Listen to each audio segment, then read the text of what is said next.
Hi everyone! Welcome to SAM Singapore Math Channel. I am Mommy Rafi. And I am Teacher Sophia.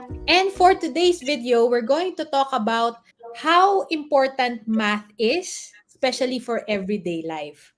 Actually, Teacher Sophia, bakit nga ba natin kailangan pag-aralan itong math?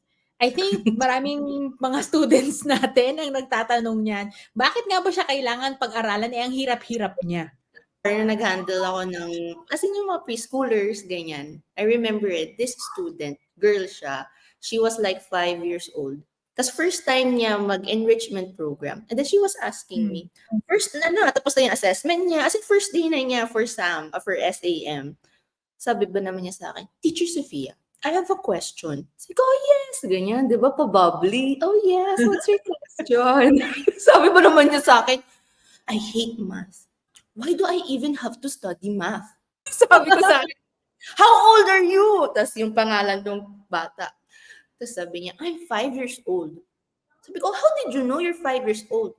Sabi niya sa akin, 1, 2, 3, 4, 5. I'm already 5. Gumanon siya. So sabi ko, oh my, you counted. That's math.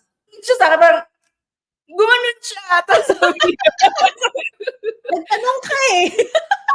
sabi niya, Nagtanong ka, sasagutin kita. sabi niya sa akin, okay, fine. I don't hate math anymore. Maybe a little bit when it's hard. Gumanon siya. Talaga hindi ko makalimutan yun. Sabi ko, ang mga kids talaga, kailangan lang naman kasi nila makita where they can use math, tsaka lang nila ma-appreciate, di ba? Actually, ako naman noong panahon nung nag-algebra ako, yung mga X and Y, blah blah blah, doon ako napapatanong talaga, gagamitin ko ba 'to pag graduate ako? Pero yung konsepto pala noon, gets, yung find the missing number. Yun pala yung kailangan kong maintindihan for the future. Yes, oo. Still, math is practical. Yung concept, yung dapat kong magets. Yes, correct, Mommy Rafi. Kasi din I always tell the kids and the parents, makikita mo, bakit nga ba laging nagpa-practice yung bata, let's say, sa addition, and then bakit siya tumataas ng intensity, and then bakit kailangan pa may word problem, and nakuha na ng bata how to add, how to subtract, ganyan. Kasi, di ba, like what you said, Mommy Rafi, yung concept kasi, kaya na ba siya i-apply ng bata doon sa next step? What you're learning in a classroom is just yung foundation, yung theories and everything. Pero yung concept na makuha mo doon and the skills, yun yung importante. Kasi pag once nakuha mo na yun, ma-apply mo na siya in different kinds of topics or kahit sa life in general. And yung practical way nga. Yeah.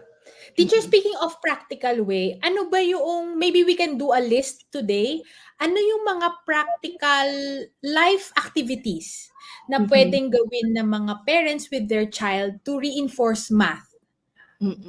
Okay. Number 1, favorite ko is shopping. Kahit yung grocery shopping. So that's number 1. So aside from, like for example, oh anak, ito yung bibilin natin. Di ba minsan ng mothers na gumagawa sila ng listahan yung pa mag-grocery. Tapos minsan di ba meron na tayong parang assumption of how much this is. Parang estimate siya. So, you can ask your child to add those numbers kasi application na din siya nung addition. And at the same time, dun din nila nahi-carry yung value of money. And at the same time, dito din maganda pumapasok yung concept of change sa money. Kasi dito madaming kids medyo nahihirapan. Correct. Change. Ano ba yung change? Kasi di ba they know yung change na change your clothes. Yun yung alam Yes. diba?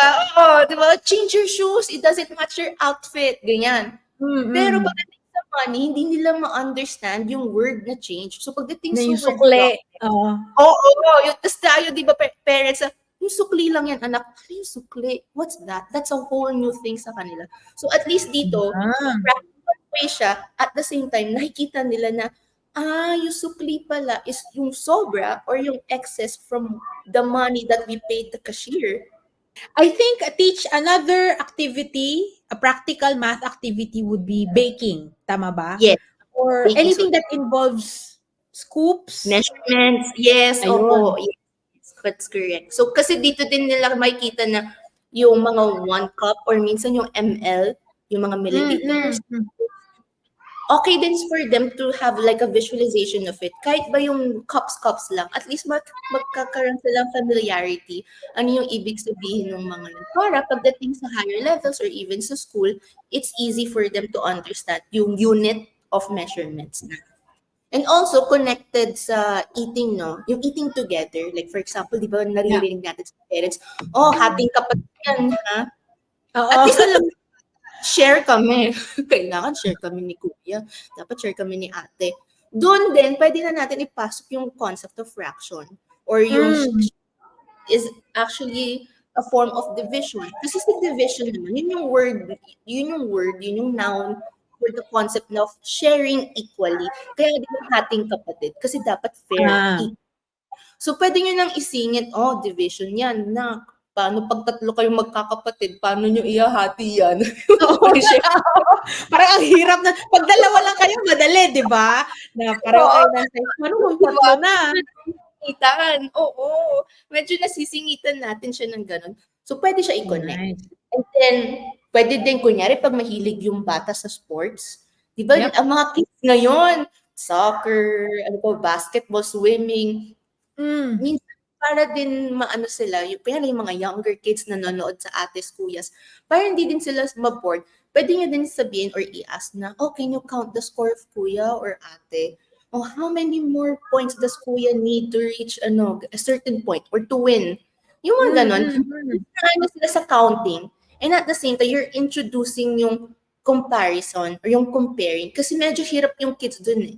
Tapos pwede din, kunyari, yung time, di ba ang mga sports ngayon may time? So pwede din doon. Pwede mo din ipasok yung time or even as simple as kunyari,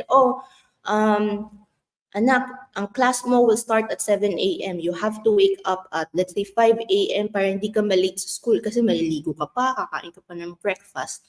And then you can teach yung mga analog clocks. Then you can teach them. Insert na, kumbaga na talagang kasama siya sa routine ng bata na dapat 7 a.m. Nasa school na ako kasi yung start ng class. So, at this time, I have to wake up, mga ganon. So, at least na-practice nila. And at the same time, ang maganda pa, nagiging punctual sila. Yes, yun ang pinaka-importante, I think. So, yun yung mga pwede nating ibigay sa kids na para makita nila yung practicality of math. Thank you very much, Teacher Sofia, sa iyong mga practical tips. Naku, marami palang options, mga mommies and daddies, on how we can introduce math. Hindi lang siya nakakahon sa classroom, in everyday life. I think that's also a great way for our kids to appreciate it. 'Di ba? Na hindi ko lang aaralin ng math just because it's a subject in school, but because I need it for everyday life. 'Di ba, Teach? Yes. And it's a skill that they can acquire, tapos mabibring pa nila hanggang pagtanda nila. Okay, so if you have any questions po or suggestions or maybe topics that you want us to discuss, let us know by commenting. Please like and subscribe. Bye! Bye-bye!